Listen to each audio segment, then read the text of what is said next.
Olá pessoal, aqui mais uma parte de um trecho do vídeo da Multiversal que analisou a questão de Jesus ser rico ou pobre, e é uma passagem que eles discutem, que é João 12:4, em que diz assim: Então um dos seus discípulos, Judas Iscariotes, filho de Simão, o que havia de traí-lo, disse: Por que não se vendeu esse unguento por 300 denários e não se deu aos pobres? Ora, ele disse isso não pelo cuidado que tivesse com os pobres, mas porque era ladrão e tinha a bolsa e tirava o que ali se lançava. Disse, pois, Jesus: Deixai-a, para o dia da minha sepultura guardou isto. Então eles pegam essa passagem para dizer que, primeiro, Judas Iscariotes era o tesoureiro do grupo. Segundo, ele era ladrão, ele roubava dinheiro do grupo. E Jesus sabia desse roubo e era conivente, não fazia nada. Por quê? Porque Jesus quer prostitutas, assassinos, ladrões, todos para o reino de Deus, para o reino dos céus. Jesus quer convocar esses, não são pessoas que se converteram, nem não. Continuam prostitutas, continuam assassinos, continuam ladrões. Jesus quer convocar esses, né? Bom, essa é a mensagem que a multiversal quer passar. Existe uma grande contradição nisso no próprio argumento da multiversal. Porque se o texto é escrito para romanos, para atrair romanos ao Império Romano, você está convocando ladrões, prostitutas e promíscuos e. É isso? Você está convocando esses para o Império Romano? É uma propaganda, no mínimo, esquisita que Romano faria, né? Ah, mas Antônio, o imperador andava na promiscuidade. Sim, o imperador, mas ele não queria que o povão, queria que o povão trabalhasse para ele, né? Se eu quero fazer um plano, eu quero fazer um plano para trazer trabalhadores, gente disposta a trabalhar, gente disposta a cumprir as normas, a seguir as normas. Não é pessoas que estão dispostas a violar a lei. Então esse argumento da multiversal ele já não encaixa no próprio argumento dela, né? Além de ser absurdo com o evangelho, né? Porque eu vou falar isso, especificamente sobre isso, em outra parte. Que, não, Jesus não veio chamar, ele veio para converter os pecadores, mas não é para chamar eles para o reino dos céus, como se o reino dos céus foram de bandidos e promíscuos, não. Então esse argumento da universal, ele não tem sentido, não tem sentido. Só que ele traz aí então essa questão de Judas Iscariotes seria o tesoureiro do grupo. Faz sentido? Faz sentido. Porque nessa passagem, e também numa outra passagem, também no Evangelho de João, que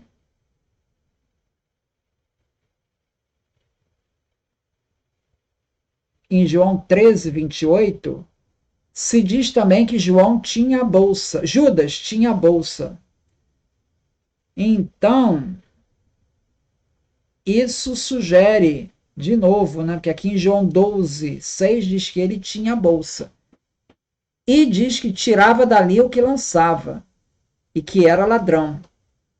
Então, Judas Iscariotes realmente ele assumia um papel ali parecido com o que seria de um tesoureiro. Ele cuidava do dinheiro ali do grupo, da arrecadação do dinheiro, da coleta, ali para manter o grupo, pagar as viagens, estadia, pagar comida, roupa, etc., né? Os gastos que tivesse nessa atividade missionária. Então ele funcionava como uma espécie de tesoureiro. Ok, essa parte parece que está ok. Agora, com relação a esse valor, 300 denários, né? Tem aqui um livro, que é esse aqui, ó. A Vida Diária no Tempo de Jesus, em que ali ela traz uma tabela mais ou menos de preços, né? Então ele diz que o salário de um escriba era de 12 denários por semana, daria aí 600 denários por ano. O salário de um trabalhador na vinha era de 1 denário por dia, então uns 300 denários por ano. Então, 300 denários era o salário de um trabalhador anual. A Multiversal trouxe uma referência correta, né, de que um legionário romano ganhava 225 denários por ano. Então, 300 denários realmente é bastante dinheiro. É bastante dinheiro ali. E aqui também fala de uma capa para uma pessoa rica, uma capa assim bem sofisticada, né? Uma roupa, né? Mas é uma capa com tecido fino, né? 200 denários, tá? Bom, agora a segunda parte da questão. Como é que Jesus, sabendo que Judas Iscariotes está roubando dinheiro, permitiu que ele continuasse no cargo, não destituiu ele do cargo? Aí a Multiversal usa para dizer assim, tá vendo? Porque a igreja rouba e Jesus já sabia disso e tá tudo ok, porque ele está querendo levar os ladrões para o reino do céu. Na verdade, não. O texto não está dizendo isso. Quem está dizendo que Judas Iscariotes é ladrão é o escritor, que é João, que está escrevendo já depois dos acontecimentos. Quer dizer, ele já sabe que Judas Iscariotes traiu Jesus, depois se matou, e, enfim, já é um personagem que ficou né, com o filme queimado ali entre os cristãos. Né? E ali ele já diz que ele era ladrão, já antes, então, de trair Jesus. Então é uma conclusão já a posteriori. Não está dizendo que Jesus soubesse disso. A princípio, Jesus está na mesma situação que os outros apóstolos. Eles, a princípio, não sabem que Judas Iscariotes está roubando. Isso só ficou sabendo depois. Jesus está na mesma condição que os outros humanos, que os outros apóstolos ali. Então, essa questão do Jesus, ele não está sendo conivente, ele não está sabendo. Mas como é que Jesus, que é Deus, não sabe? Bom, aí nós entramos num outro debate que é muito mais complicado, que é o debate de Jesus, Deus. Ele era onisciente? Porque se ele era onisciente, então ele não era verdadeiramente humano, né? Mas Jesus era verdadeiramente humano e verdadeiramente Deus. Então a analogia, como se faz, é como se fosse assim: imagina um rei. Um rei está lá exercendo seu poder. E ele abre mão daquilo tudo e vai viver uma vida mundana. Ele continua sendo rei, mas só que ele não está mais no exercício de todas as suas potencialidades ali. Ele já abriu mão. Seria mais ou menos isso com Jesus. Jesus é Deus, mas à medida que ele se encarnou, ele abriu mão de algumas coisas, entre uma das quais a onisciência. Então Jesus vai sofrer, Jesus não vai ter conhecimento das coisas por antecedência, como humano. Ele vai assumir características humanas. Ele é verdadeiramente homem. Então, essa seria a explicação aí. Então, de acordo com a cristologia tradicional, Jesus é considerado como totalmente divino e totalmente humano. Durante a sua encarnação terrena, ele escolheu limitar o uso de suas prerrogativas divinas, como onipotência, onisciência, onipresença, para viver uma vida humana completa. E aí ser verdadeiramente humano, inclusive as suas fraquezas. É isso que sugere Filipenses 2, versículo 5, que ele diz assim: de sorte que haja em vós o mesmo sentimento que houve em Cristo Jesus, que sendo em forma de Deus, ele não teve por usurpação ser igual a Deus, mas esvaziou-se a si mesmo, tomando a forma de servo, fazendo-se semelhante aos homens. E achado na forma de homem, humilhou-se a si mesmo, sendo obediente até a morte e a morte de cruz. Então essa passagem diz exatamente isso, ou seja, ele esvaziou-se a si mesmo, tomando a forma de servo. Então ele assumiu plenamente a condição humana. Então, nesse sentido, Jesus não seria onisciente, ele não está sabendo ali que o Judas Iscariotes, naquele momento, ele está roubando, não está sendo conivente com o roubo. Então, essa passagem para dizer que Jesus está sendo conivente com o roubo é entender errado a passagem. E usar essa passagem para dizer que Jesus está convocando os ladrões para o reino de Deus é mais absurdo ainda, né? Essa parte eu vou discorrer num outro vídeo, tá? Bom, com relação aos apóstolos, né? O John P. Meyer, os 12 apóstolos, né? John P. Meyer aqui, ele vai fazer uma lista do que a gente sabe dos 12 apóstolos. E sabemos muito pouco, né?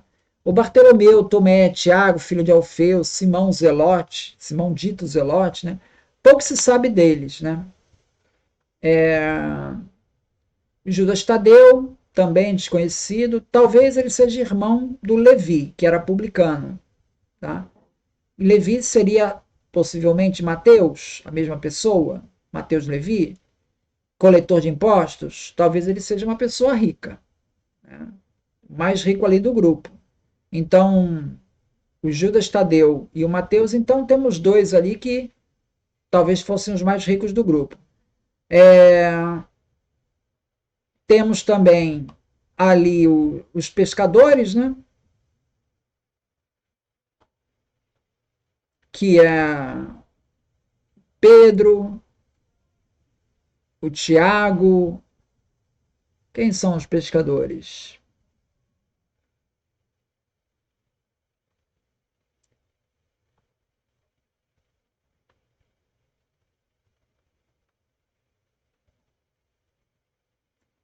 Pedro, Tiago, João, né? Esses são os pescadores, também são pobres e humildes. Então esse é o retrato que nós temos. O John P. Meyer, ele vai fazer um comentário sobre essa heterogeneidade de apóstolos aqui na página 219. Ele vai dizer assim, o fato de que publicanos como Mateus, como o Levi, Mateus e Levi é mesmo apóstolo, possivelmente, o Judas Tadeu, que é irmão do Levi, pecadores, e Simão, o Zelote. Simão, o Zelote, talvez seja um revolucionário, talvez, não é certo, porque Zelote é um grupo que só vai aparecer lá na revolta do 70, né? Terem se associado ao grupo de Jesus nos diz algo sobre ele e sobre seus seguidores. Esse, por assim dizer, balaio de gatos dos seguidores de Jesus reflete perfeitamente o alcance e o chamado do Nazareno a todo Israel, o povo de Deus prestes a ser reunido e reconstituído como as 12 tribos do fim dos tempos. Não havia lugar para sectarismo estreito ou exclusividade puritana nessa abrangência escatológica. O chamado inclusivo de Jesus à comunidade também exigia uma nova atitude dos que aceitavam tal chamado. Simão teria que aceitar o ex-coletor de impostos Levi, Simão Zelote, revolucionário. Ele teria de aceitar ter como colega o ex-coletor de impostos Levi. Do mesmo modo que Levi e os outros teriam que aprender a conviver com Simão. A proclamação do reino por Jesus, que visava abarcar todo Israel, não tinha lugar para separatismo da Qumran do século I. Então, aqui ele está dizendo que Jesus não poderia ser essênio, porque ele chamou para os 12 pessoas ali do universo bem compatível entre si. Então, não tem nada a ver com sectarismo e separatismo de Qumran, né? No fim, a designação de Simão como Zelote e sua presença nos 12 indicam exatamente o oposto do que os propagadores de Jesus, como revolucionário violento ou combatente pela independência, gostariam de que pensássemos. Jesus não queria a guerra sectária, que atiraria judeus contra judeus, ou quaisquer outros. Ele pretendia reunir todo Israel na preparação para o advento final de Deus como rei. Era por essa causa escatológica que Simão Zelote, assim como o restante dos 12, tinha que aprender a ter zelo. Então ele está colocando aqui claramente, né, que esse grupo bem heterogêneo, né, atendia às propostas inclusivas, né, de Jesus. Então, o resultado final é que eles estão abrindo mão, né, essas pessoas que estão ali, mesmo as coletoras de impostos, ex-coletoras de impostos, que já haviam abandonado essa vida para se dedicar integralmente à tarefa missionária.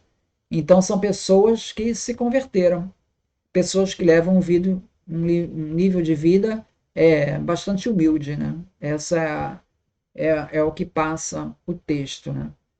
Então são esses comentários que eu queria falar sobre essa passagem e, e é isso. Muito obrigado, então.